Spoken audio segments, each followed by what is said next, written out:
خدا کے دین کی خدمت کا ایک انمول ادارہ ہے، ادارہ رہبر انسانیت تو سب کو پیارا ہے، ادارہ رہبر۔ بسم اللہ الرحمن الرحیم، نحمده ونصلی علی رسولہ الکریم، اما بعد۔ قابل احترام بھائیوں اور بہنوں، آج جس اہم موضوع پر آپ تمام بھائیوں اور بہنوں سے کچھ باتیں عرض کرنی ہیں، وہ موضوع ہے تقوی کیا ہے اور اہل تقوی کے چند واقعات۔ سب سے پہلے یہ سمجھنا ضروری ہے کہ تقوی کیا ہے۔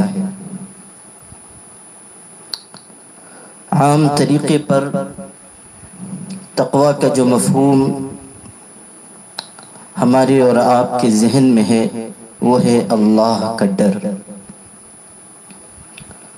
اور کوئی شبہ نہیں کہ تقوی کی بنیاد یہی ہے۔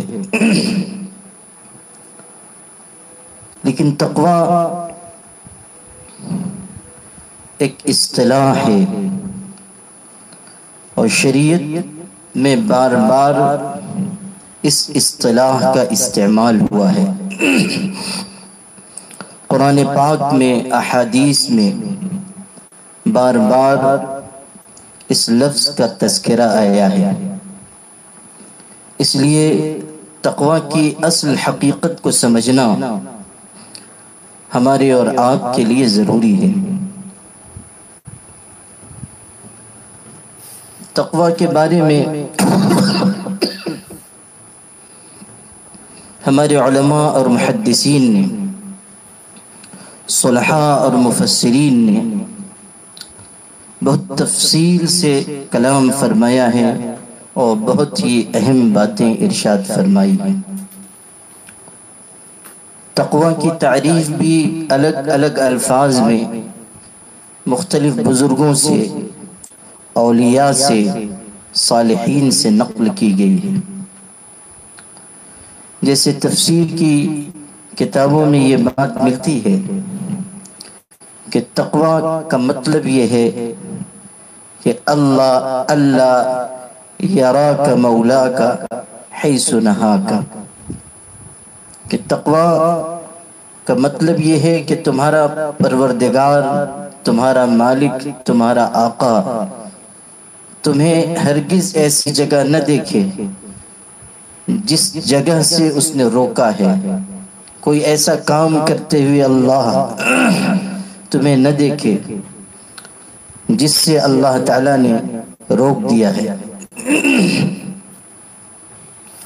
حضرت ابراہیم ابن ادہم رحمۃ اللہ علیہ، جنہوں نے بلخ کی سلطنت چھوڑ کر فقر اور درویشی کا راستہ اختیار کیا تھا اور پھر معرفت کے اور روحانیت کے اونچے مقام تک پہنچے، وہ حضرت ابراہیم ابن ادہم رحمۃ اللہ علیہ تقوی کی تعریف بیان کرتے ہوئے ارشاد فرماتے ہیں کہ تقوی کا مطلب یہ ہے کہ اللہ تعالیٰ کی مخلوق، تمام دنیا کے انسان تمہاری زبان میں کوئی عیب نہ دیکھیں، بدگوئی، غیبت، بہتان، الزام تراشی، کوئی غلط بات زبان سے نہ نکلے۔ اللہ یجد الخلق فی لسانک عیبا ولا الملائکۃ فی افعالک عیبا ولا ملک العرش فی سرک عیبا۔ یہ پوری تعریف انہوں نے بیان فرمائی ہے کہ اللہ کی مخلوق تمہاری زبان میں کوئی عیب نہ پائے، اللہ کے فرشتے تمہارے کاموں میں کوئی عیب نہ پائیں، یعنی کوئی ناجائز کام، کوئی غلط کام، کوئی معصیت، کوئی بے حیائی وہ تمہارے اندر موجود نہ ہو۔ وَلَا مَلِكُ الْعَرْشِ فِي سِرِّكَ عَيْبًا، اور عرش کا مالک اللہ تمہارے باطن میں کوئی خرابی نہ دیکھے، یعنی دل حسد سے، بغض سے، عناد سے، کینہ کپٹ سے پاک ہو، دل صاف ستھرا ہو، قلب سلیم ہو۔ حضرت طلق ابن حبیب رحمۃ اللہ علیہ بھی ایک بڑے بزرگ گزرے ہیں، انہوں نے تقوی کی تعریف کرتے ہوئے ارشاد فرمایا کہ العمل بطاعت اللہ علی نور من اللہ رجاء رحمت اللہ، کہ تقوی اللہ تعالیٰ کی اطاعت کے کاموں کو انجام دینا، اللہ تعالیٰ کی طرف سے ملے ہوئے نور کے ساتھ، اللہ تعالیٰ کی رہنمائی، اللہ تعالیٰ کی ہدایت کے مطابق اچھے کاموں کو انجام دینا، اور اللہ تعالیٰ کی رحمت کی امید رکھنا، امید کے ساتھ اچھے عمل کو اللہ کی مرضی کے موافق انجام دینا، یہ تقوی ہے۔ اور آگے ارشاد فرماتے ہیں وَالتَّقْوَى تَرْكُ مَعْصِيَةِ اللَّهِ عَلَى نُورٍ مِّنَ اللَّهِ مَخَافَةَ عَذَابِ اللَّهِ، کہ اللہ تعالیٰ کی نافرمانی کے سارے کاموں کو اللہ تعالیٰ کے حکم کے مطابق چھوڑ دینا، اس ارادے کے ساتھ کہ ہم اللہ کے عذاب سے بچ جائیں، اللہ کے عذاب سے بچنے کی خاطر تمام گناہوں کو چھوڑ دینا، یہ ہے تقوی کی حقیقت۔ اب اس ساری تعریف کی روشنی میں اگر ہم اور آپ تقوی کو سمجھنا چاہیں تو خلاصے کے طور پر یہ کہا جا سکتا ہے کہ تقوی ایک ایسی کیفیت کا نام ہے کہ جس میں انسان طاعات کی طرف بڑھے، معصیتوں سے اپنے آپ کو بچائے، اللہ کی رحمت سے پر امید ہو، خدا کے عذاب سے ڈرنے والا ہو،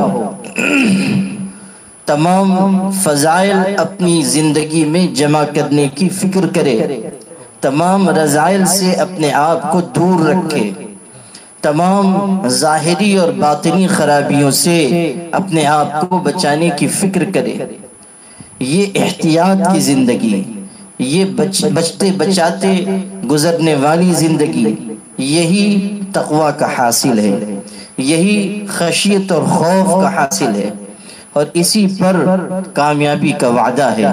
چنانچہ ارشاد فرمایا گیا وَأَمَّا مَنْ خَافَ مَقَامَ رَبِّهِ وَنَهَى النَّفْسَ عَنِ الْهَوَىٰ فَإِنَّ الْجَنَّةَ هِيَ الْمَأْوَىٰ، جو اپنے پروردگار کے سامنے کھڑا ہونے سے ڈرتا ہے اور اپنے آپ کو نفس کی چاہتوں سے بچاتا ہے، جنت اس کا ٹھکانہ ہے، اللہ کا ڈر اور گناہ سے حفاظت۔ تقوی کی اس تعریف کو سمجھ لینے کے بعد اس حقیقت کو سمجھیے کہ اللہ تعالیٰ نے قرآن مجید میں بار بار تقوی کی فضیلت، اہمیت بیان فرمائی ہے، اور متقی بندوں کی کامیابی اور سرخروئی کا بار بار ذکر فرمایا ہے۔ تقوی یہ وہ اعلیٰ ترین نعمت ہے کہ اللہ تعالیٰ نے قرآن مجید میں بار بار تقوی کے اختیار کرنے اور تقوی کے حاصل کرنے والوں کے لیے بہتر انجام کا ذکر ہے۔ ارشاد فرمایا گیا وَتَزَوَّدُوا فَإِنَّ خَيْرَ الزَّادِ التَّقْوَىٰ، کہ ساز و سامان اختیار کرو، آخرت کے لیے توشہ لو، اور سب سے بہترین توشہ اللہ کا ڈر ہے، تقوی ہے۔ کہیں ارشاد فرمایا وَلِبَاسُ التَّقْوَىٰ ذَلِكَ خَيْرٌ، تقوی کا لباس وہ زیادہ بہترین لباس ہے۔ جو انسان خشیت کا لباس پہنے، تقوی کا لباس پہنے، خوف کا لباس پہنے، وہ بہترین لباس پہننے والا ہے۔ کہیں تقوی اختیار کرنے والوں کے اعلیٰ مراتب بیان ہوئے، ان کا درجہ، ان کا مقام۔ قرآن پاک میں بتایا گیا کہ متقی بندے ہی اللہ تعالیٰ کے دوست ہیں۔ ان اولیاؤہ الا المتقون، اللہ کے دوست بس وہ ہیں جو تقوی اختیار کرنے والے ہیں۔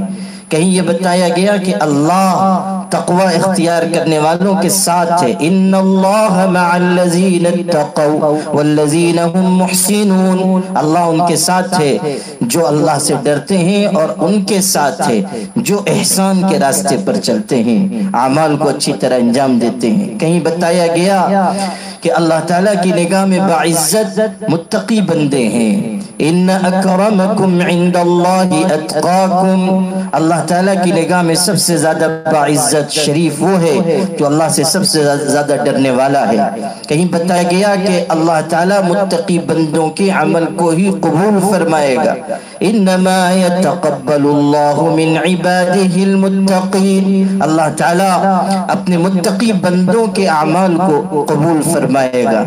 آخرت کے درجات اور آخرت کی نعمتوں اور آخرت کے مقامات کا تذکرہ کیا تو ارشاد فرمایا کہ والعاقبۃ للمتقین، بہترین انجام تو اللہ تعالیٰ سے ڈرنے والوں کا ہے۔ کہیں یہ فرمایا والآخرۃ عند ربک للمتقین، کہ تیرے پروردگار کے پاس آخرت تو بس متقی بندوں کے لیے ہے۔ اللہ تعالیٰ جنت کا وارث ان کو بنائے گا جو اللہ سے ڈرنے والے ہیں۔ تلک الجنت التي نورث من عبادنا من كان تقیا، جنت کا وارث ہم اپنے بندوں میں سے ان کو بنائیں گے جو ہم سے ڈرنے والے ہیں، جو خوف کے راستے پر چلنے والے ہیں، جو گناہوں سے اور نافرمانی کی باتوں سے اپنے آپ کو دور رکھنے والے ہیں۔ جنت کے وارث وہی ہوں گے، جنت کی نعمتوں میں وہی ڈالے جائیں گے۔ ان المتقین فی مقام امین، محفوظ جگہ، امن و امان کی جگہ اللہ کے متقی بندے ہوں گے۔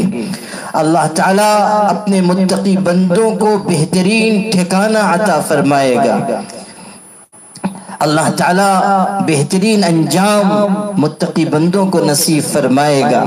یہ سارا تذکرہ قرآن مجید میں کیا گیا، اور اس کے علاوہ بھی بہت سارے فضائل قرآن پاک میں بیان ہوئے ہیں کہ اللہ تعالیٰ متقی بندوں کو یہ نعمتیں عطا کرے گا۔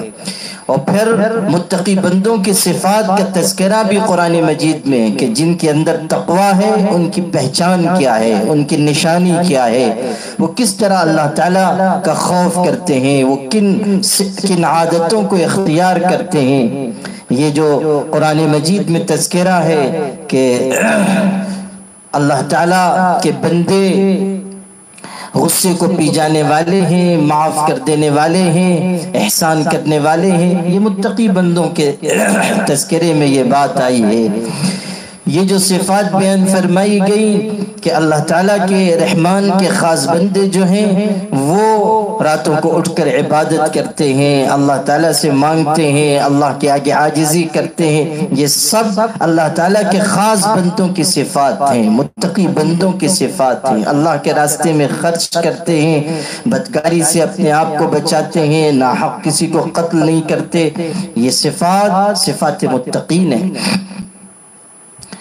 پھر نبی کریم صلی اللہ علیہ وسلم نے اپنی حدیثوں میں تقوی کی فضیلت بیان فرمائی ہے اور تقوی اختیار کرنے کی تاکید فرمائی۔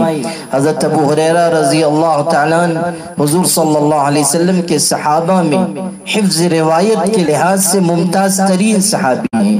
حضور صلی اللہ علیہ وسلم کی حدیثوں کو انہوں نے یاد کیا، 5374 حدیثیں ان سے روایت کی گئی، اور انہوں نے ایک بڑا سرمایہ اس امت کو دیا۔ حضرت ابو ہریرہ رضی اللہ تعالیٰ عنہ سے ایک موقع پر حضور صلی اللہ علیہ وسلم نے ارشاد فرمایا، یا ابا ہریرہ اتق اللہ تکن اعبد الناس، ابو ہریرہ اللہ تعالیٰ سے ڈرو، لوگوں میں سب سے بڑے عبادت گزار بن جاؤ گے۔ عبادت گزاری کی کسوٹی اللہ تعالیٰ کا ڈر ہے، نوافل کی کثرت اور تلاوت کی کثرت اور صدقہ خیرات کی کثرت اور مختلف ذکر اذکار اور وظیفوں کی کثرت، یہ عبادت گزاری کا معیار نہیں ہے، یہ کسوٹی نہیں ہے۔ ایک انسان جو بہت نوافل پڑھتا ہے، بہت نفلی روزے رکھتا ہے، بہت صدقہ خیرات کرتا ہے، لیکن گناہوں سے نہیں بچتا، اللہ تعالیٰ سے نہیں ڈرتا، اس کی خلوت و جلوت میں گناہ اور نافرمانی کی باتیں داخل ہیں، تو ایسے شخص عبادت سب سے بڑا عبادت گزار نہیں قرار دیا جا سکتا۔ اللہ تعالیٰ کے تقوی کے برابر کوئی چیز نہیں۔ اتق اللہ تکن عبد الناس، اللہ سے ڈرو، سب سے بڑے عبادت گزار بن جاؤ گے۔ دوسری بات ارشاد فرمائی وَكُنْ قَنِعًا تَكُنْ أَشْكَرَ النَّاسِ، قناعت کرنے والے بن جاؤ، لوگوں میں سب سے بڑے شکر گزار ہوگے۔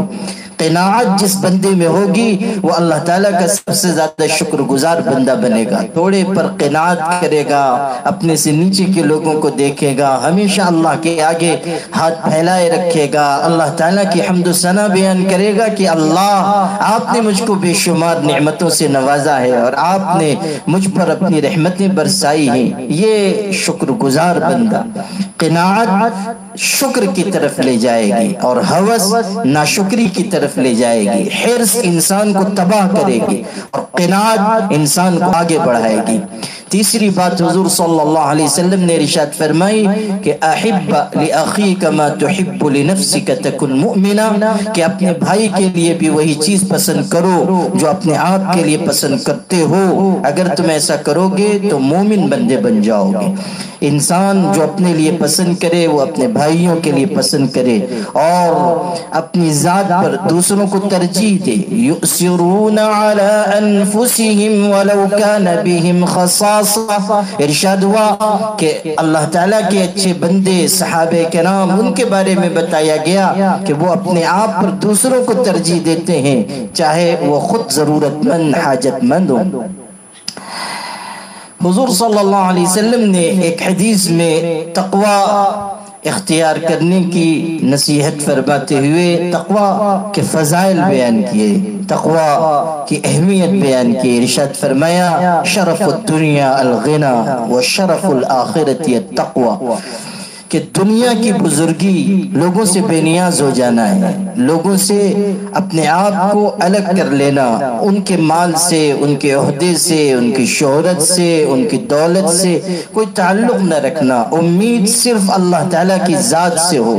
حضور صلی اللہ علیہ وسلم نے اپنے بھائی حضرت عبداللہ ابن عباس رضی اللہ تعالیٰ عنہ کو نصیحت فرماتے ہوئے کہا تھا یا غلام، اے بچے، اے عزیز، یاد رکھ اذا استعنت فاستعن باللہ، جب مدد طلب کرنا ہو اللہ ہی سے مدد طلب کرنا، وَإِذَا سَأَلْتَ فَاسْأَلِ اللَّهِ، مانگنا ہے اللہ سے مانگنا، سوال اللہ سے ہو، امید اللہ سے ہو، خوف اللہ سے ہو، نگاہ اللہ پر ہو، تمام امور کے سلسلے میں ہماری تمام تر توقعات اللہ کی ذات سے وابستہ ہوں، ہم دنیا کے انسانوں کو نہ دیکھیں، مال والوں کو، عزت والوں کو، شہرت والوں کو، منصب والوں کو، جاہ و حشمت والوں کو، دنیا کے انسان سب کے سب محتاج ہیں۔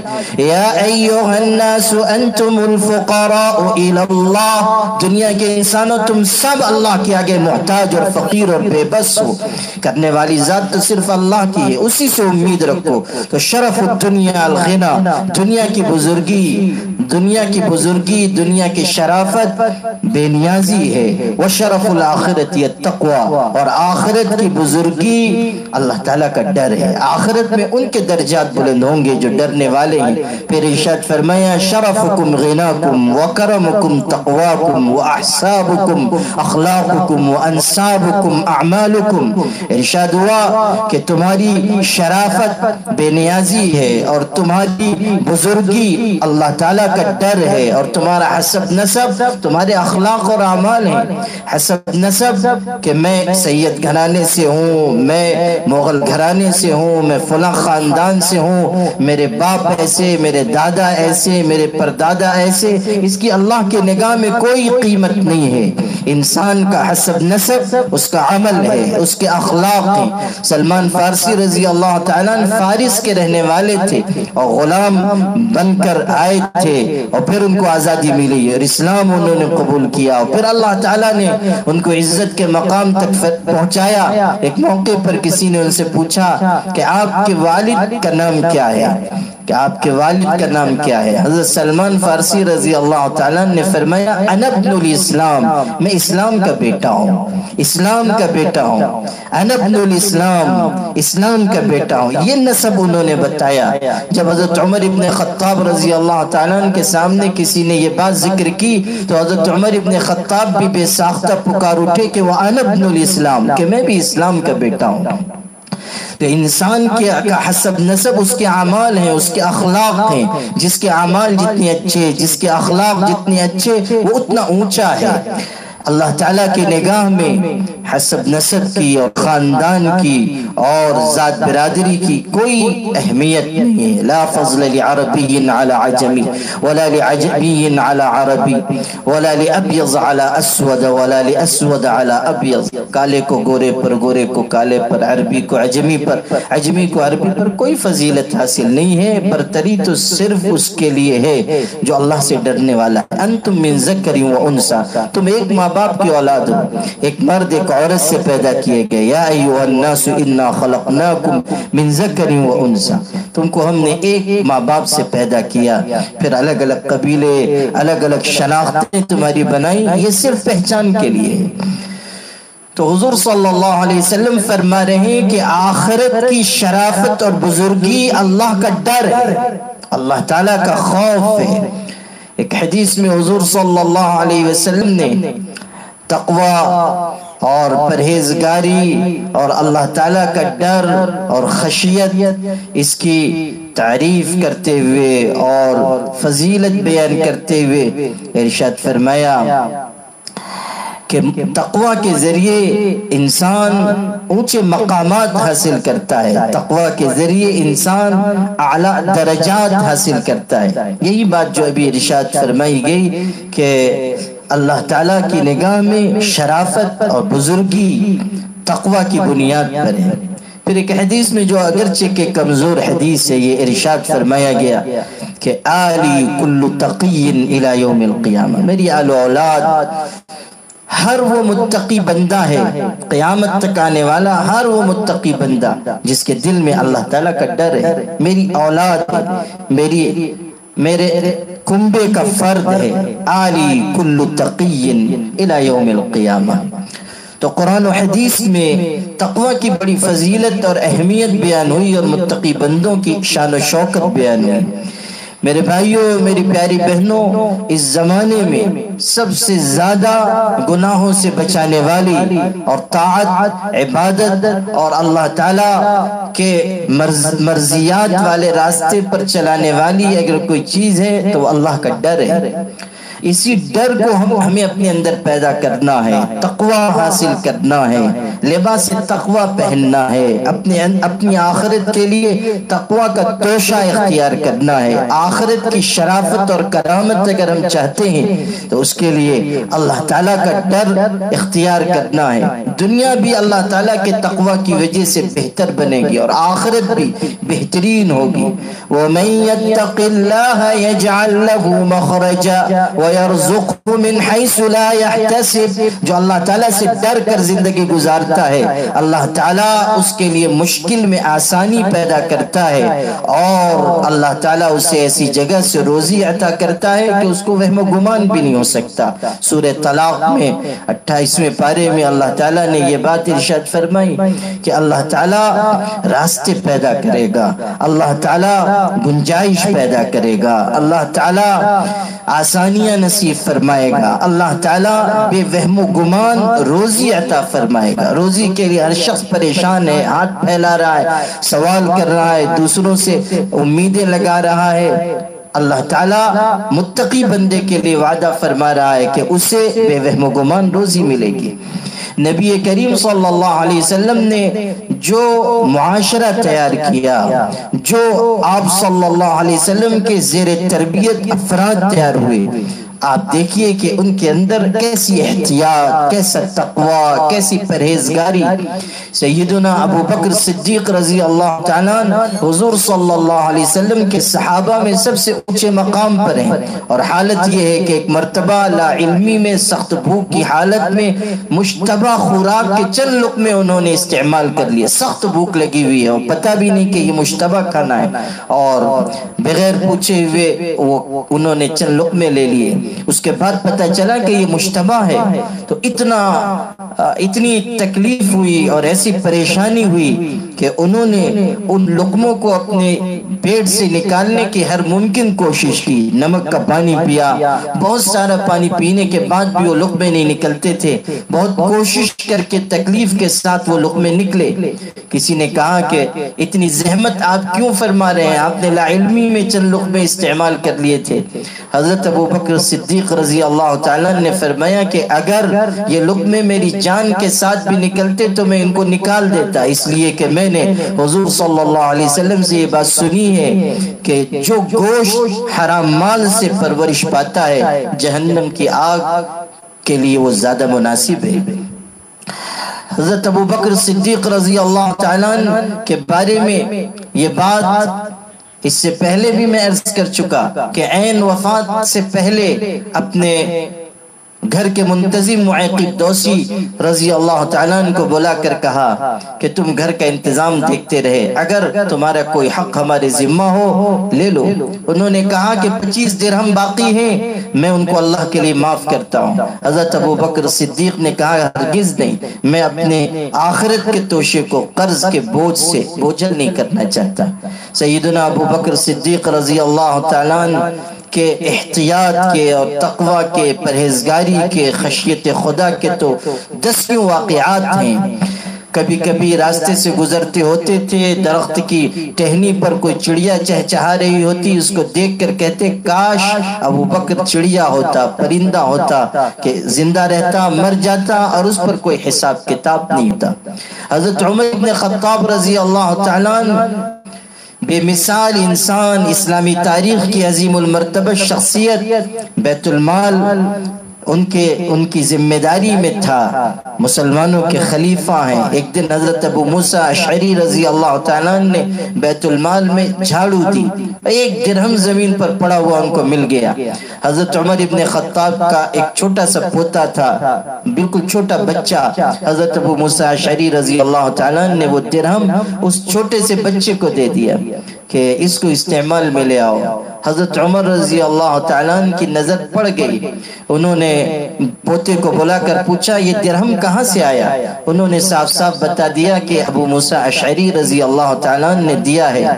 حضرت عمر ابن خطاب رضی اللہ تعالیٰ غصہ ہو گئے، حضرت ابو موسیٰ اشعری رضی اللہ تعالیٰ کو بلایا، وہ درہم واپس کیا اور ارشاد فرمایا کہ کیا ہمارے گھر سے زیادہ ذلیل گھر تمہیں مدینے میں کوئی اور نہیں ملا کہ بیت المال کا درہم تم ہماری اولاد کو، ہمارے بچوں کو دیتے ہو؟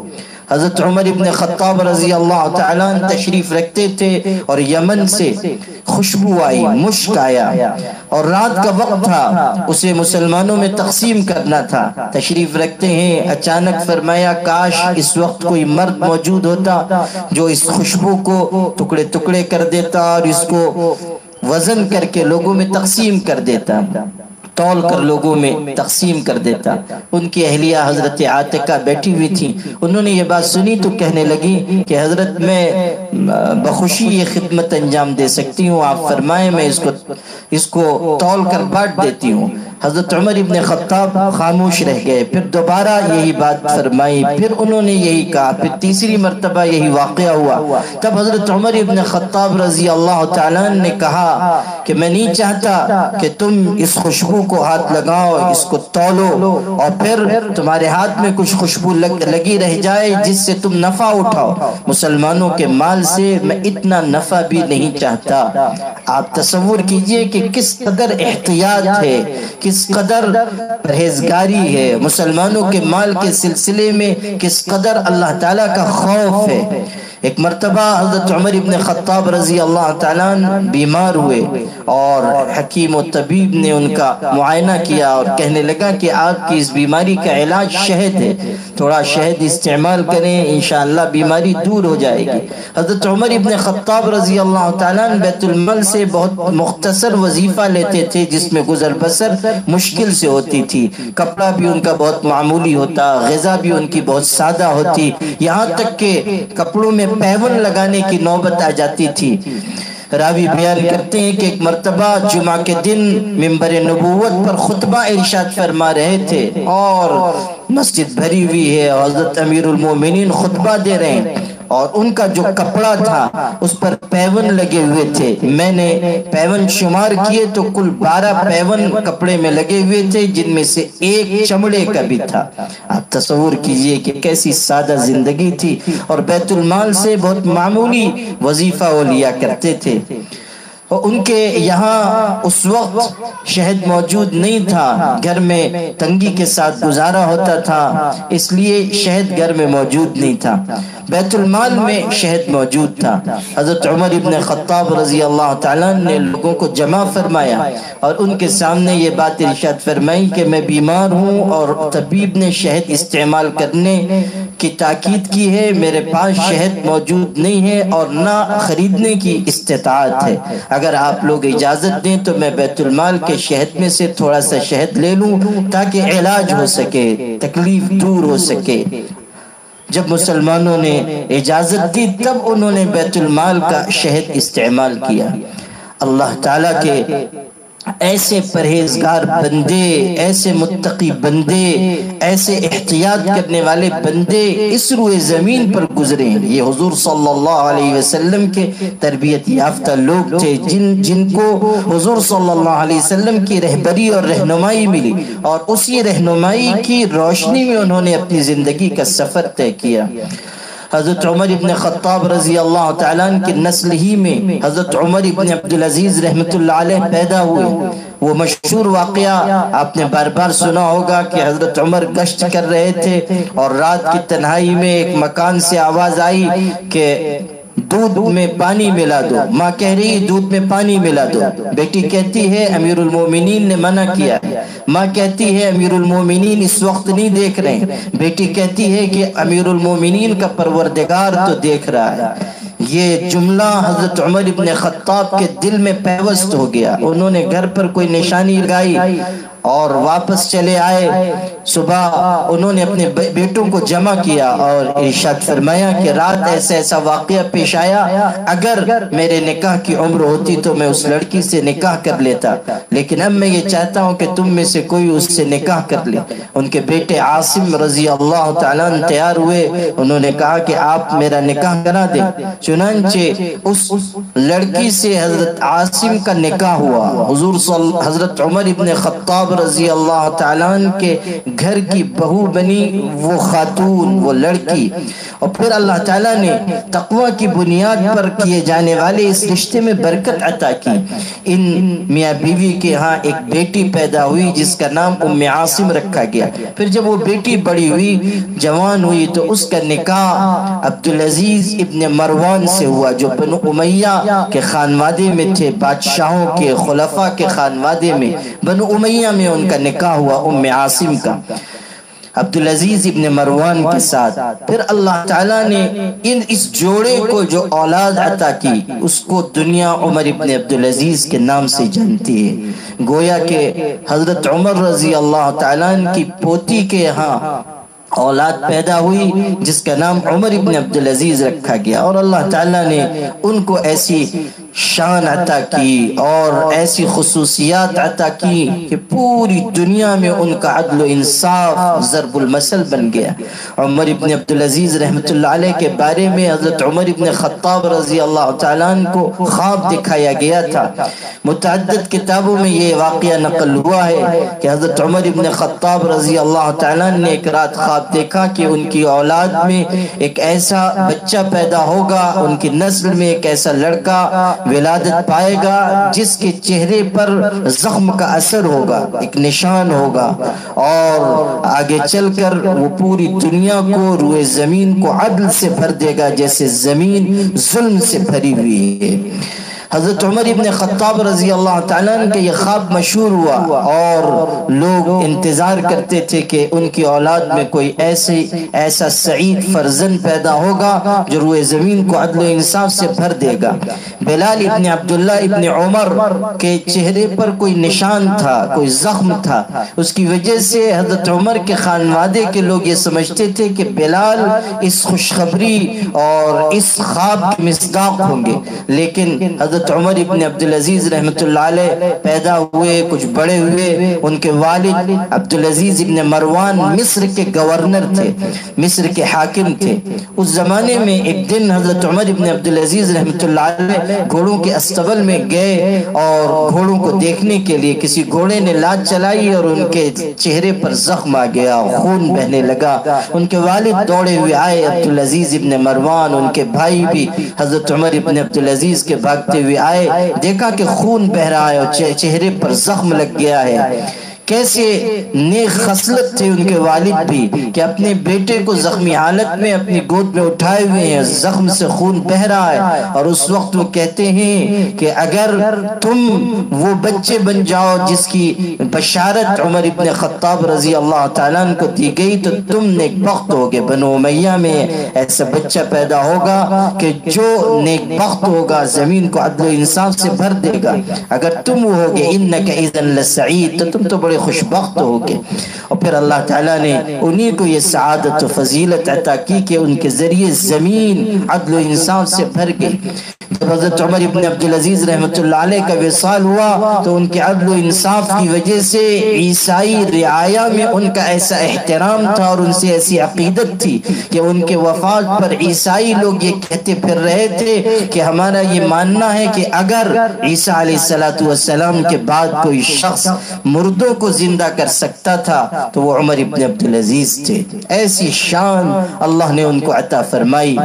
امام بخاری رحمت اللہ علیہ نے نقل فرمایا ہے کہ امام مالک ابن انس اور سفیان ابن عیینہ جیسے بزرگ حضرت عمر ابن عبدالعزیز کو امام کہا کرتے تھے۔ نبی کریم صلی اللہ علیہ وسلم کا مشہور ارشاد ہے ان اللہ یبعث لهذه الامة على رأس كل 100 سنة من يجدد لها دینها، کہ اللہ تعالی ہر 100 سال میں اس امت میں کوئی ایسا جوان مرد، ایسا باہمت انسان بھیجے گا جو دین کی تجدید کرے گا، دین کو تر و تازہ کر دے گا۔ علماء متفق ہیں، بیک زبان علماء یہ کہتے ہیں اور اپنی کتابوں میں یہ لکھتے ہیں کہ پہلی صدی کے مجدد حضرت عمر ابن عبدالعزیز رحمت اللہ علیہ ہوئے۔ حضرت عمر ابن عبدالعزیز رحمت اللہ علیہ کے فضائل تو بہت سارے ہیں اور ان کی شان میں کیا کچھ نہیں کہا گیا، اور اللہ تعالیٰ نے ان کو صفات اور اوصاف کا جامع بنایا تھا۔ لیکن جو بات مجھے اس وقت عرض کرنی ہے وہ یہ کہ حضرت عمر ابن عبدالعزیز رحمت اللہ علیہ کی کتاب زندگی کا روشن ترین باب ان کا تقوی ہے، ان کی پرہیزگاری ہے، ان کی احتیاط ہے۔ حضرت عمر ابن عبدالعزیز رحمت اللہ علیہ جب مسلمانوں کے خلیفہ بنائے گئے، مسلمانوں کے امیر متعین ہوئے، سلیمان ابن عبد الملک نے ان کے حق میں وصیت کی تھی اور اسی وصیت کی بنیاد پر حضرت عمر ابن عبدالعزیز رحمت اللہ علیہ کو خلافت ملی اور مسلمانوں کی امارت ملی۔ حضرت عمر ابن عبدالعزیز رحمت اللہ علیہ جب بربنائے وصیت خلیفہ متعین ہوئے تو انہوں نے عام مجمع میں کھڑے ہو کر یہ بات فرمائی کہ میرے بارے میں وصیت کی گئی اور خلیفہ مجھ کو بنایا گیا، لیکن میں تم سب کو اپنی بیعت سے آزاد کرتا ہوں، تم جس کو چاہو اپنا خلیفہ بنا لو، میں خلافت کا طلبگار نہیں ہوں۔ آپ سوچئے کہ کیسی احتیاط ان کے اندر ہے، حالانکہ ان کے نام پر بیعت لی جا چکی، لیکن حضرت عمر ابن عبدالعزیز رحمت اللہ علیہ نے اب اس بیعت کو ختم فرما دیا اور کہا تم سب آزاد ہو، جس کو چاہو خلیفہ بناؤ۔ لیکن لوگوں نے کہا کہ ہم آپ ہی کو خلیفہ بنانا چاہتے ہیں۔ پھر جب خلیفہ متعین ہوئے اور سپاہی ان کے آگے پیچھے چلے تو انہوں نے پلٹ کر دیکھا، پوچھا کیوں میرے ساتھ ساتھ چلے آ رہے ہو؟ لوگوں نے کہا آپ کی حفاظت کے لیے۔ حضرت عمر ابن عبدالعزیز رحمۃ اللہ علیہ نے کہا حفاظت کے لیے اللہ کافی ہے، اس ہٹو بچوں کی کوئی ضرورت نہیں ہے، سب کو واپس کر دیا۔ گھر تشریف لائے، اپنی بیوی اپنی اہلیہ فاطمہ بنت عبد الملک سے کہا کہ دو چیزوں میں سے تم کو کوئی ایک چیز اختیار کرنی ہوگی، یا تو مجھے پسند کر لو، اختیار کر لو، اور یا تو اپنے زیورات کو، ہیرے جواہرات کو پسند کر لو۔ فاطمہ بنت عبد الملک بادشاہ کی، خلیفہ کی بیٹی ہیں، ان کے دادا بھی خلیفہ تھے اور ان کے شوہر بھی خلیفہ ہوئے، ان کے بھائی بھی خلیفہ ہوئے۔ ان کے بارے میں تو یہ بات کہی گئی ہے کہ لا نعرف امرأة بهذه الصفة الى يومنا هذا سواها، کہ جو صفت ان کو حاصل تھی، اس خاتون کو جو صفت حاصل تھی وہ ان کے علاوہ آج تک کسی خاتون کو حاصل نہیں ہوئی، کہ وہ ایک ایسے باپ کی بیٹی ہیں جو خلیفہ، ایک ایسے دادا کی پوتی ہیں جو خلیفہ، شوہر ان کے خلیفہ، ان کے 4 بھائی خلیفہ ہوئے، ولید ابن عبد الملک، یزید ابن عبد الملک، سلیمان ابن عبد الملک، ہشام ابن عبد الملک، اور خود ان کے شوہر عمر ابن عبدالعزیز، یہ سب خلیفہ ہوئے، اور اللہ تعالیٰ نے ان کو خلفاء کے خاندان میں رکھا۔ تو کتنے ہیرے جواہرات اور زیورات اور سونے چاندی کی چیزیں ان کے پاس تھیں۔ حضرت عمر ابن عبدالعزیز نے کہا یا تو مجھے پسند کر لو اور یا تو زیورات پسند کرو۔ اللہ تعالیٰ کی اس بندی پر ہزاروں رحمتیں ہو، کیا جذبہ تھا۔ ہماری جو بہنیں سن رہی ہیں وہ اس بات کو اپنے دل میں جگہ دیں کہ حضرت فاطمہ بنت عبد الملک نے فوراً یہ کہا کہ میں ان زیورات کو آپ پر ترجیح نہیں دے سکتی، اس سے زیادہ بھی دولت ہو تو وہ آپ پر نثار ہے۔ سارے زیورات نکال کر انہوں نے دے دیے۔ حضرت عمر ابن عبدالعزیز رحمۃ اللہ علیہ نے ان زیورات کو بیت المال میں جمع کرا دیا کہ یہ مسلمانوں کے لیے ہیں، فقراء و مساکین کے لیے ہیں، یتیموں اور غریبوں کے لیے ہیں۔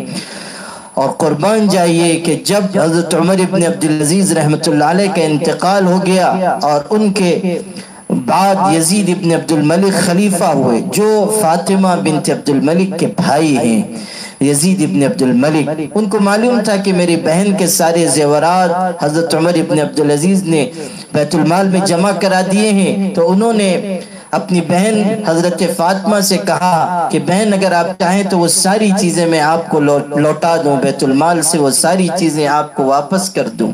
تو حضرت فاطمہ نے کہا قسم بخدا میں حضرت عمر ابن عبدالعزیز کو کہ زندگی میں جو چیز ان کو دے چکی اب ان کی موت کے بعد ہرگز میں اس کو واپس نہیں لوں گی۔ یہ بہت ہی نازیبا بات ہے کہ میں زندگی میں ان کو کوئی چیز دے دوں اور موت کے بعد پھر میں ان کو ناراض کروں۔ اس کے بعد وہ ان کے گھر ہی میں رہیں یہاں تک کہ خود ان کی بھی وفات ہو گئی۔ کیسا وفا کا تعلق تھا، کیسی محبت تھی آپس میں، کیسا آپس میں کس درجہ مضبوط رشتہ تھا۔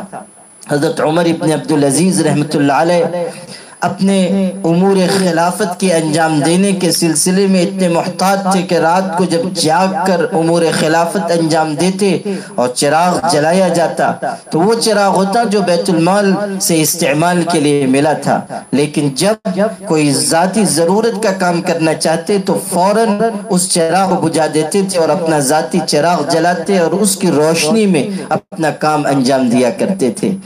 ایسا زہد تھا، ایسا تقوی تھا اور ایسا فقر و فاقہ کہ عید کے دن سے ایک دن پہلے ان کی بیٹیوں نے آ کر کہا، 5 بیٹیاں ان کو تھیں اور ایک روایت میں ہے کہ 3 بیٹیاں تھیں۔ حضرت عمر ابن عبدالعزیز رحمۃ اللہ علیہ سے ان کی بیٹیوں نے کہا کہ ابو جان کل عید کا دن ہے اور ہمارے پاس نئے کپڑے موجود نہیں ہیں، کل عید کے دن ہم کیا پہنیں گی؟ تو حضرت عمر ابن عبدالعزیز رحمۃ اللہ علیہ نے کتنا خوبصورت جواب دیا، ارشاد فرمایا لیس العید لمن لبس الجدید وانما العید لمن خاف یوم الوعید، کہ میری بچیوں، میرے جگر کے ٹکڑوں، اس حقیقت کو سمجھو کہ عید اس کی نہیں ہے جو نیا کپڑا پہنتا ہے، عید اس کی ہے جو وعید والے دن یعنی قیامت کے دن سے ڈر جاتا ہے۔ حضرت عمر ابن عبدالعزیز رحمۃ اللہ علیہ ایک مرتبہ اپنے گھر تشریف لائے اپنی بچیاں ان کی اپنے والد کے استقبال کے لیے آگے بڑھیں۔ حضرت عمر ابن عبدالعزیز رحمۃ اللہ علیہ اپنی بیٹیوں میں سے جس سے بھی گفتگو فرماتے وہ اپنے منہ پر ہاتھ رکھ لیتی تھیں۔ یہ دیکھ کر ان کو بڑی حیرت ہوئی، کہنے لگی بچیوں کیا بات ہے کہ آج تم میں سے جو بھی مجھ سے بات کرتی ہے اپنے منہ پر ہاتھ رکھ لیتی ہے۔ حضرت عمر ابن عبدالعزیز کی ان خوش نصیب بچیوں نے یہ کہا کہ ابو جان آج گھر میں کھانے کے لیے کچھ بھی نہیں تھا، ہم نے روٹی پیاز سے لگا کر کھائی ہے، منہ سے بدبو آ رہی ہے، ہم نہیں چاہتی کہ آپ کو اس بدبو سے تکلیف ہو۔ حضرت عمر ابن عبدالعزیز آخر کو باپ تھے، یہ سن کر ان کی آنکھوں سے آنسو جاری ہو گئے، رونا آ گیا۔ آج دنیا کے حکمراں ہیں، امیر ہیں، خلیفۃ المسلمین ہیں، لیکن حالت یہ ہے کہ گھر میں بچیوں کے لیے کھانا موجود نہیں ہے اور روٹی اور پیاز وہ استعمال کر رہی ہیں۔ اس موقع پر کیسی خوبصورت بات انہوں نے کہی، فرمانے لگے بچیوں یہ بھی ہو سکتا تھا کہ تم خوب انواع و اقسام کی نعمتیں استعمال کرتی، تم پر برکتوں کے دروازے کھول دیے جاتے، نعمتوں کے دروازے کھول دیے جاتے، آسائش میں آرائش میں تم رہتی، لیکن اس کے بعد تم سب اپنے اس بات کے ساتھ جہنم میں ڈال دی جاتی، اس لیے کہ جو ہمارا حق نہیں ہے ہم وہ استعمال کرتے، اللہ کے ہاں ہم پکڑے جاتے۔ بنو امیہ کے لوگ یعنی ان کے خاندان کے جو لوگ تھے جب وہ امیر بنے اور خلیفہ ہوئے تو انہوں نے ان تمام کے جو ایسے مال تھے اور ایسی جائیدادیں تھیں جن پر ناجائز ان کا قبضہ تھا یا جو عطیات مصرفانہ طریقے پر جاری کر دیے گئے تھے وہ سب انہوں نے روک دیے، جو ناجائز قبضے تھے وہ انہوں نے ختم کروائے۔ ایک موقع پر ان کے خاندان کے سارے لوگ مل کر ان کے دروازے پر آئے اور ان کے بیٹے عبد الملک سے ملاقات ہوئی۔ انہوں نے کہا کہ اپنے والد سے جا کر ہمارا یہ پیغام کہہ دو کہ آپ سے پہلے جو خلفاء تھے، ہمارے خاندان کے جو بزرگ تھے، انہوں نے ہمیں نوازا اور انہوں نے ہم کو محروم کر دیا، کم سے کم ہمارے ساتھ کچھ نرمی برتیں، کچھ حسن سلوک کریں۔ حضرت عمر ابن عبدالعزیز سے ان کے صاحبزادے نے جب یہ بات کہی تو وہ بے ساختہ پکار اٹھے کہ بیٹا اگر میں یہ کروں تو انی اخاف ان عصیت ربی عذاب یوم عظیم، اگر میں اپنے پروردگار کا حکم توڑوں تو میں اپنے اللہ تعالی میں قیامت کے دن کے سخت عذاب سے ڈرتا ہوں۔ اگر میں اپنے اللہ کا حکم توڑوں قیامت کے دن مجھ پر عذاب ہوگا، قیامت کے دن میں پکڑا جاؤں گا۔ ایک مرتبہ اپنی اہلیہ فاطمہ بنت عبد الملک سے کہا انگور کھانے کو جی چاہتا ہے، کیا تمہارے پاس 1 درہم ہے؟ معمولی 1 درہم کا سوال تھا، 1 درہم ہے؟ انہوں نے کہا کہ نہیں درہم موجود نہیں ہے۔ پھر کہنے لگے اچھا کچھ ریزگاری ہے، کچھ چھٹا پیسہ ہے؟ انہوں نے کہا وہ بھی نہیں ہے۔ پھر اہلیہ کہنے لگی آپ امیر المومنین ہیں اور آپ کے پاس 1 درہم بھی نہیں ہے۔ حضرت عمر ابن عبدالعزیز نے کہا کہ ہاں 1 درہم کا نہ ہونا اس سے یہ بہتر چیز ہے، اس سے زیادہ بدنصیبی کی بات یہ ہے کہ قیامت کے دن میں جہنم کی آگ میں زنجیروں سے اور بیڑیوں سے جکڑ دیا جاؤں۔ یعنی درہم نہ ہونا یہ کوئی خاص بات نہیں ہے، جہنم میں اگر عذاب دیا جائے تو یہ بدنصیبی کی بات ہے، یہ انسان کے لیے محرومی کی بات ہے۔ حضرت عمر ابن عبدالعزیز رحمۃ اللہ علیہ کی وفات کا وقت تھا، ان کو زہر دے دیا گیا تھا، اسی میں وفات ہوئی، صرف 40 سال ان کی عمر ہوئی۔ اللہ تعالیٰ نے اسی عمر میں ان سے ایسے کارنامے انجام دلوائے کہ جب تک دنیا قائم ہے ان کے کارناموں کی یاد تازہ رہے گی۔ آخری وقت تھا، حضرت عمر ابن عبدالعزیز رحمۃ اللہ علیہ دنیا سے تشریف لے جانے والے ہیں۔ اس وقت مسلمہ ابن عبد الملک جو ان کے برادر نسبی تھے وہ آئے اور کہنے لگے کہ امیر المومنین اب تو آپ کے دنیا سے تشریف لے جانے کا وقت آ گیا اور آپ اپنی آل و اولاد کے لیے، اپنے بچوں کے لیے، بیٹوں بیٹیوں کے لیے کچھ بھی چھوڑ کر نہیں جا رہے ہیں۔ تو حضرت عمر ابن عبدالعزیز رحمۃ اللہ علیہ نے فرمایا میں اللہ کا ڈر ان کے لیے چھوڑ کر جا رہا ہوں۔ پھر ارشاد فرمایا پھر مسلمہ ابن عبد الملک کہنے لگے کتنا بہتر ہوتا کہ آپ مجھ کو اور اپنے خاندان کے کچھ لوگوں کو وصیت کر دیتے کہ وہ آپ کی آل و اولاد کا خیال رکھیں اور ان کو عطیات دیں اور ان کو مال و زر سے نوازیں۔ حضرت عمر ابن عبدالعزیز رحمۃ اللہ علیہ نے فرمایا ہرگز نہیں، میں کوئی ایسی وصیت نہیں کروں گا، اس لیے کہ اگر میری اولاد نیک ہوگی تو مجھے اللہ کی ذات سے پوری امید ہے کہ اللہ میری اولاد کو نوازے گا اور اللہ خود سرپرستی فرمائے گا، اللہ یتولی الصالحین۔ اور اگر میری اولاد نافرمان ہو، سرکش ہو، تو میں نہیں چاہتا کہ وہ میرے مال کے ذریعے بدکاری کرے، نافرمانی کرے اور گناہ کے راستے پر چلے۔ اللہ اکبر، کیسا مزاج تھا۔ حضرت رجا ابن حیوہ جو تابعین میں سے ہیں اور بڑے بزرگ ہیں، وہ عیادت کے لیے آئے تو عمر ابن عبدالعزیز رحمۃ اللہ علیہ فرمانے لگے کہ میں نے اپنے ہاتھوں سے اپنے خاندان بنو امیہ کے 3 بادشاہوں کو قبر میں لٹایا ہے، اور قبر میں سے نکلنے سے پہلے جب ان کے کفن کی گرہ کھولی گئی تو ان کے چہرے کالے کر دیے گئے تھے۔ اب میں بھی دنیا سے رخصت ہونے والا ہوں، جب مجھے قبر میں آپ لٹائیے تو دیکھ لیجئے گا کہ کہیں میرا چہرہ بھی کالا تو نہیں کر دیا گیا۔ اللہ کا کیسا ڈر ہے، خدا تعالیٰ کا کیسا خوف ہے، ایسی عبادت کی، زہد کی، تقوی کی، احتیاط کی، پرہیزگاری کی زندگی گزارنے کے باوجود اللہ تعالیٰ کا کیسا ڈر ان کے دل میں اور آخرت کی کیسی فکر۔ حضرت رجا ابن حیوہ بیان کرتے ہیں کہ جنازہ تیار ہوا، قبرستان لے جایا گیا، اور ابھی قبر میں دفن کرنے کی نوبت نہیں آئی تھی کہ آسمان سے ایک پرچہ گرا جس پر سنہری حرفوں میں یہ لکھا ہوا تھا کہ ھذا کتاب من العزیز الی عبدہ عمر بن عبد العزیز براءۃ من النار، یہ اللہ عزیز کی طرف سے اس کے بندے عمر بن عبد العزیز کے لیے جہنم کی آگ سے رہائی کا پروانہ ہے۔ اللہ تعالیٰ نے بتایا کہ جو اللہ سے ڈرے گا اس کا انجام بہتر ہوگا۔ حضرت عمر ابن عبدالعزیز رحمۃ اللہ علیہ کی اہلیہ فاطمہ بیان کرتی ہیں کہ انتقال کے دن میں نے حضرت سے یہ کہا کہ آپ کئی دن سے بے آرام ہیں، آنکھ نہیں لگی ہے، نیند نہیں آئی ہے، ہم لوگ کمرے سے نکل جاتے ہیں، آپ تھوڑی دیر آرام کر لیجئے۔ انہوں نے کہا بہت بہتر ہے۔ ہم لوگ نکلے اور میں نے آواز سنی کہ حضرت عمر ابن عبدالعزیز قرآن پاک کی یہ آیت تلاوت کر رہے ہیں، تِلْكَ الدَّارُ الْآخِرَةُ نَجْعَلُهَا لِلَّذِينَ لَا يُرِيدُونَ عُلُوًّا فِي الْأَرْضِ وَلَا فَسَادًا وَالْعَاقِبَةُ لِلْمُتَّقِينَ، کہ آخرت کا گھر تو ان لوگوں کے لیے ہے جو زمین میں تکبر نہیں کرتے، جو زمین میں فساد نہیں برپا کرتے، اور آخری انجام تو اللہ تعالیٰ سے ڈرنے والوں کا ہے، اللہ تعالیٰ کے متقی بندوں کا ہے۔ بہترین انجام متقین کے لیے، دنیا میں بھی عزت انہی کے لیے اور آخرت میں بھی اونچا مقام انہی کے لیے۔ تِلْكَ الدَّارُ الْآخِرَةُ نَجْعَلُهَا لِلَّذِينَ لَا يُرِيدُونَ عُلُوًّا فِي الْأَرْضِ وَلَا فَسَادًا وَالْعَاقِبَةُ لِلْمُتَّقِينَ۔ ارشاد ہوا وہ لوگ جو زمین میں فساد نہیں چاہتے، کبر اور تکبر کے راستے پر نہیں چلتے، انہی کے لیے ہے آخرت کا گھر، انہی کے لیے ہے بہترین انجام، دنیا کی عزت اور آخرت کی شرافت اور کرامت۔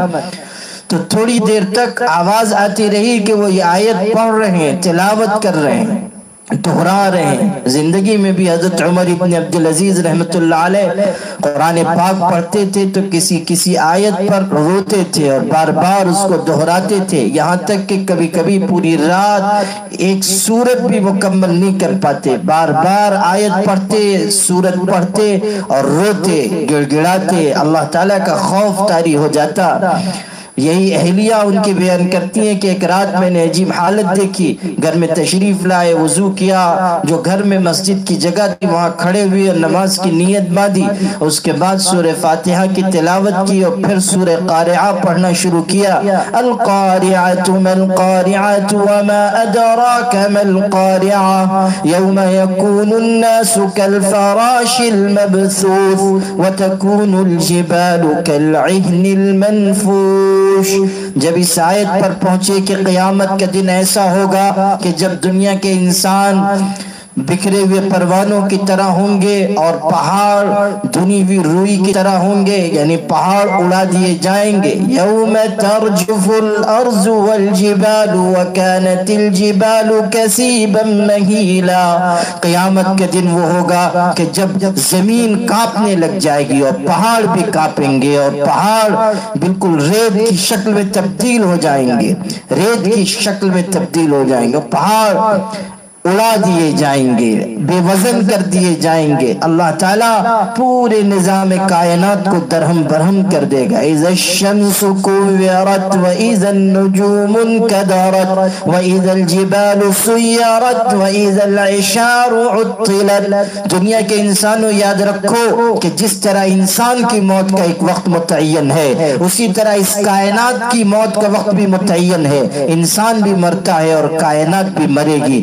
انسان دنیا سے رخصت ہوتا ہے اور یہ دنیا بھی ایک دن مٹ جائے گی، یہ کائنات بھی ختم ہو جائے گی۔ آسمان جو نظر آ رہا ہے وہ پھاڑ دیا جائے گا۔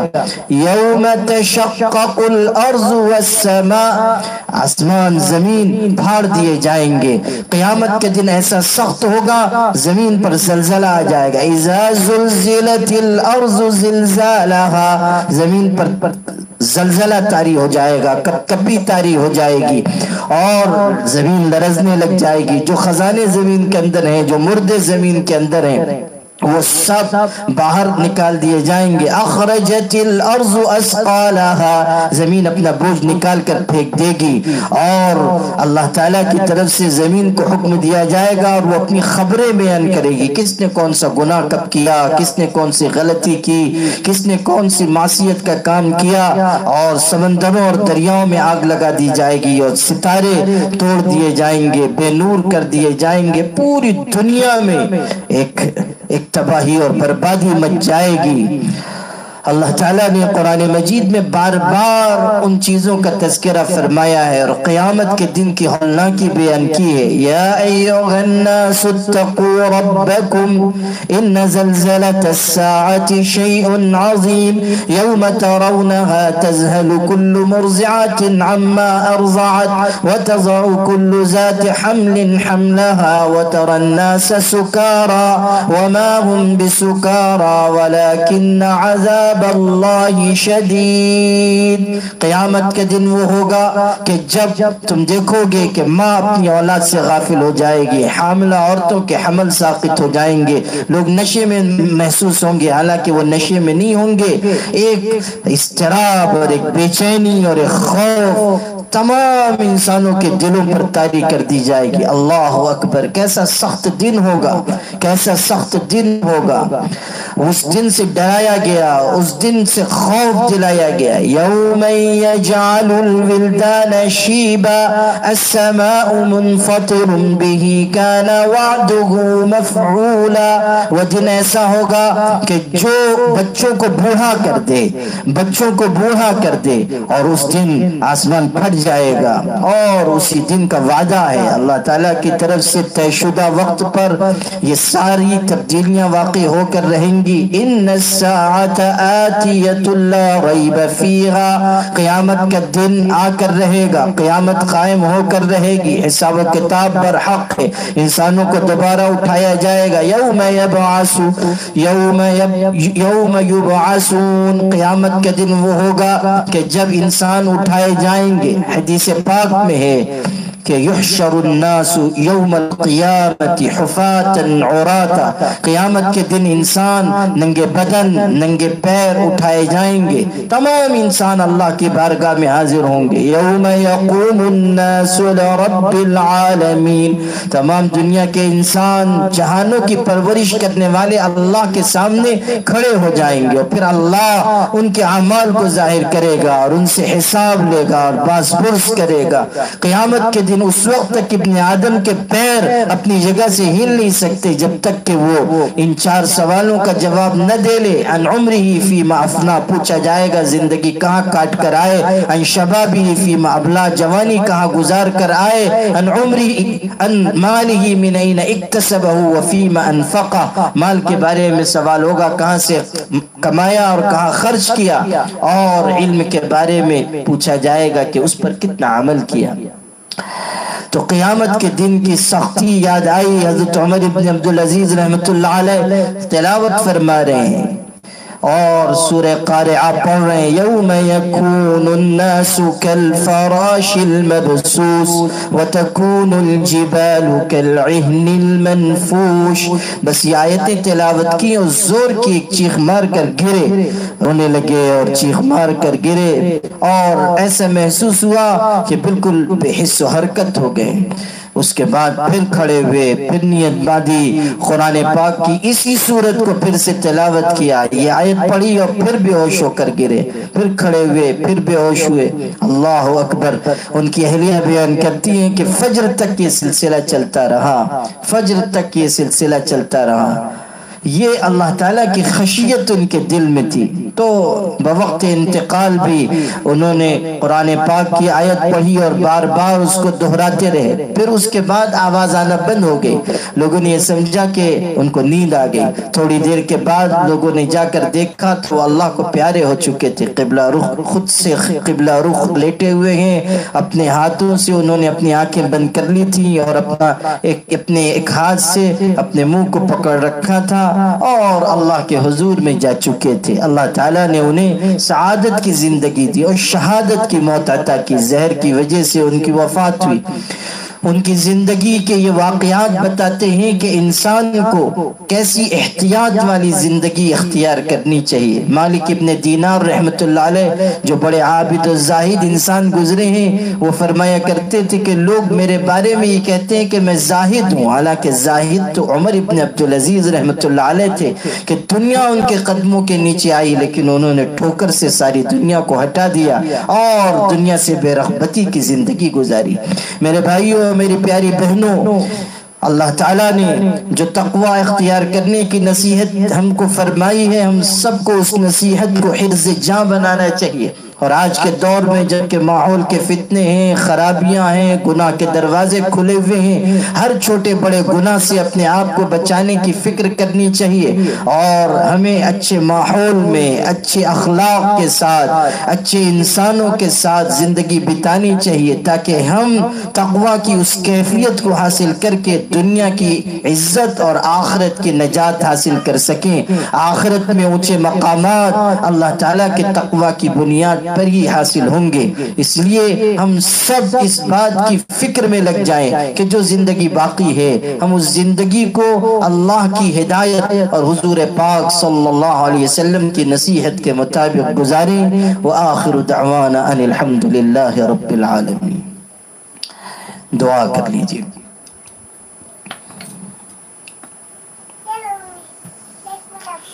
اللهم لك الحمد كما ينبغي لجلال وجهك وعظيم سلطانك. سبحان الله وبحمده عدد خلقه ورضا نفسه وزنة عرشه ومداد كلماته. اللهم صل على سيدنا محمد صاحب المقام المحمود, وصل على سيدنا محمد صاحب اللواء المعقود, وصل على محمد كلما ذكره الذاكرون, وصل على محمد كلما غفل عن ذكره الغافلون. اللهم بارك لنا فيما أعطيت وقنا شر ما قضيت فإنك تقضي ولا يقضى عليك. اللهم احفظنا من كل بلاء الدنيا وعذاب القبر وعذاب الآخرة. پاک پروردگار, آپ مالک الملک ہیں, آپ تمام خزانوں پر قدرت رکھنے والے, ملکیت رکھنے والے ہیں. آسمان و زمین کی بادشاہت آپ کی ہے. اللہ, آپ قرآن, زبور, انجیل, تورات اتارنے والے پروردگار ہیں. جنت جہنم کے مالک آپ ہیں. اللہ, سارے جہانوں کی پرورش کرنے والے آپ ہیں. سمندروں میں راستے بنانے والے آپ ہیں. آسمان کو بغیر کسی ستون کے قائم کرنے والے آپ, زمین کو فرش بنا کر بچھانے والے آپ. آپ کے بہترین نام ہیں, آپ کی اچھی صفات ہیں.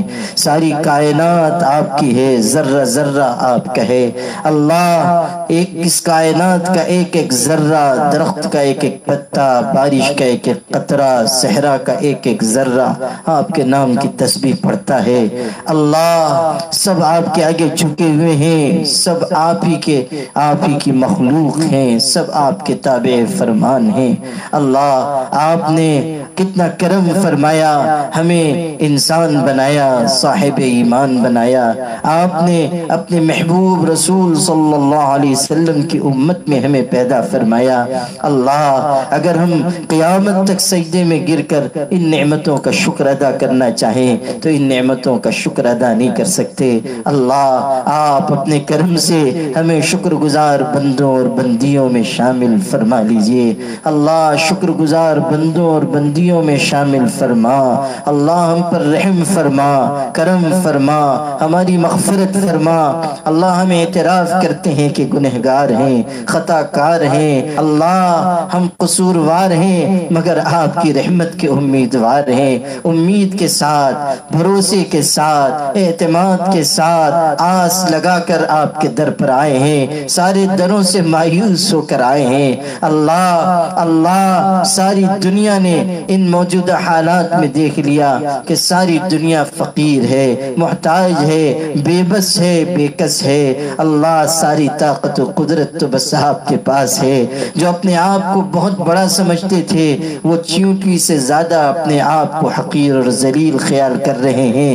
اللہ آپ نے جب چاہا دنیا کو بتا دیا کہ بڑائی تو صرف آپ ہی کی ذات کے لیے ہے۔ اللہ اپنے کرم سے، اپنی رحمت سے، اپنے اچھے ناموں اور پیاری صفات کی برکت سے ہم سب کی مغفرت فرما، ہمارے ماں باپ کی مغفرت فرما۔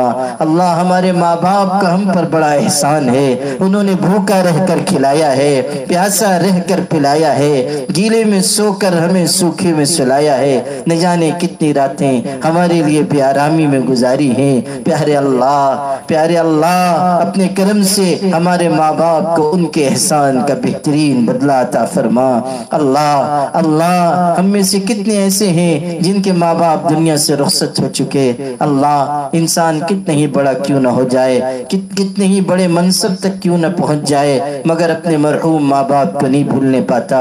خوشی اور غمی کے ہر موقع پر ان کی یاد آتی ہے، شفقت بھری گود یاد آتی ہے۔ پیارے اللہ جو ماں باپ دنیا سے چلے گئے ان پر رحمت نازل فرما۔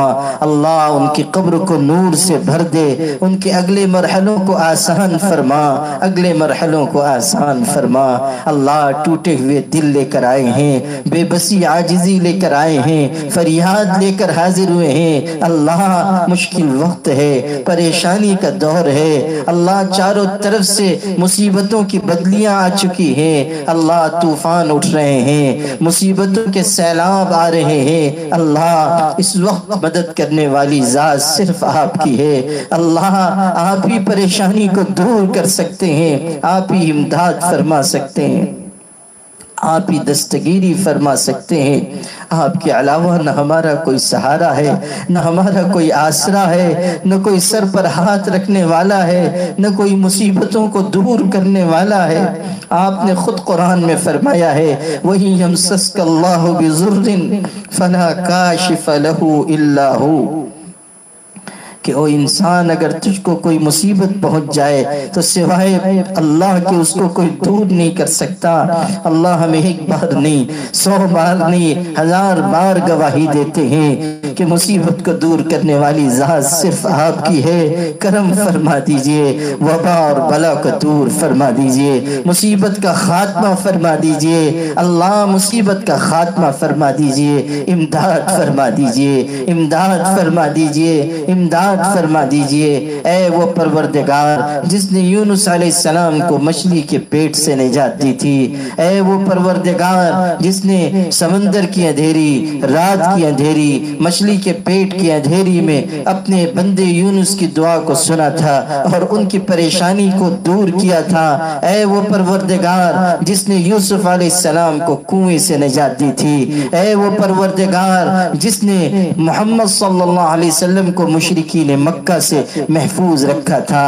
اے وہ پروردگار جس نے موسیٰ علیہ السلام کو، نوح علیہ السلام کو، زکریا علیہ السلام کو، یحییٰ علیہ السلام کو ان کی فریاد کے وقت، مصیبت کے وقت ان کی دستگیری کی تھی اور ان کی مدد فرمائی تھی، ہم ان تمام انبیاء کا واسطہ دے کر آپ سے کہتے ہیں کہ اس مشکل کے وقت میں ہماری بھی مدد فرما۔ اللہ پریشانی کو دور فرما، پریشانی کو دور فرما، جیسے آپ نے یونس علیہ السلام کو مچھلی کے پیٹ سے نجات دی تھی، ہمیں بھی اس وبا سے نجات عطا فرما۔ اللہ اس مشکل سے خلاصی عطا فرما۔ اے پروردگار ہمارے اٹھے ہوئے ہاتھوں کو قبول فرما۔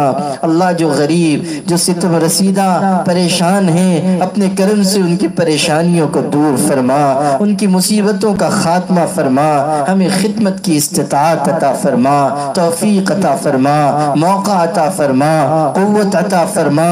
اللہ تمام ستم رسیدہ انسانوں کو راحت عطا فرما، جو بیمار ہیں ان کو شفا دے۔ اللہ جو مرحوم ہو گئے ان کی مغفرت فرما۔ اللہ جو دنیا سے چلے گئے ان پر رحمتوں کی بارش برسا۔ اللہ ہم بھی آخرت کے مسافر ہیں، ایک ایک دن اپنی زندگی سے دور، اپنی موت سے قریب ہوتے جا رہے ہیں، کسی دن ہم بھی رخصت ہو جائیں گے۔ آج اپنے ہاتھوں سے نہا کر کپڑے پہنتے ہیں، کل دوسرے لوگ کپڑے اتاریں گے، میت والا غسل دیں گے، پھر کفن کی چادریں اڑا دیں گے، پھر منو مٹی کے نیچے دبا دیں گے۔ اللہ قبر میں کوئی دیکھنے والا نہیں ہوگا، کوئی عذاب سے بچانے والا نہیں ہوگا، کوئی مدد کرنے والا نہیں ہوگا۔ قبر کی تنہائی اور تاریکی میں اکیلے تنے تنہا پڑے ہوئے ہوں گے، ہم ہوں گے اور قبر کا کونا ہوگا۔ اللہ اس دن صرف آپ کی رحمت کا سہارا ہوگا اور آپ کے کرم کا آسرا ہوگا۔ اللہ اس دن ہم سب کو معاف فرما۔ اللہ قبر کی تنگی سے، تاریکی اور وحشت سے ہمیں نجات عطا فرما۔ اللہ تعالیٰ سعادت والی زندگی عطا فرما، آسان موت عطا فرما، حسن خاتمہ کی دولت عطا فرما، تقوی کی دولت عطا فرما، اپنا خوف عطا فرما، اپنی خشیت عطا فرما۔ اللہ پورے ملک کی حفاظت فرما، بڑھتی ہوئی نفرت کو دور فرما۔ اللہ مل جل کر رہنے کی توفیق عطا فرما۔ اللہ اہل ایمان کو غلبہ عطا فرما، اہل ایمان کو غلبہ عطا فرما، اہل ایمان کو غلبہ عطا فرما، اہل ایمان کو غلبہ عطا فرما۔ اللہ اپنے کلمے کو غالب فرما۔ اللہ مسلمانوں کی دائیں سے بائیں سے، آگے سے پیچھے سے، اوپر نیچے سے حفاظت فرما۔ ہمارے اکابر کی، مشائخ کی، مدارس کی، مقابر کی، دعوت و تبلیغ کی محنت کی، خانقاہوں کی، تمام دینی ملی تنظیموں کی حفاظت فرما۔ اللہ ہم سب کو اخلاص عطا فرما، للہیت عطا فرما، جو مانگا ہے عطا فرما، جو نہیں مانگ سکے وہ بھی نصیب فرما۔ سبحان ربک رب العزت عما یصفون وسلام علی المرسلین والحمد للہ۔ ادارہ رہبر انسانیت تو سب کو پیارا